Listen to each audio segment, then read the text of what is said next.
In today's video, we're going to compare Canva AI and Adobe Firefly for design tools.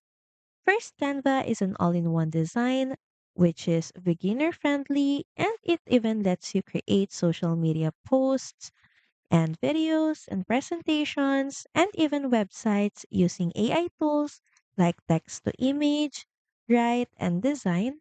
And on the other hand, Adobe Firefly is more focused on high quality AI generation. It specializes in creating realistic images, artistic visuals, and advanced effects with more control and precision. Basically, Canva is an easy, fast, all in one design tool, and Adobe Firefly is a powerful, high quality AI image generation tool.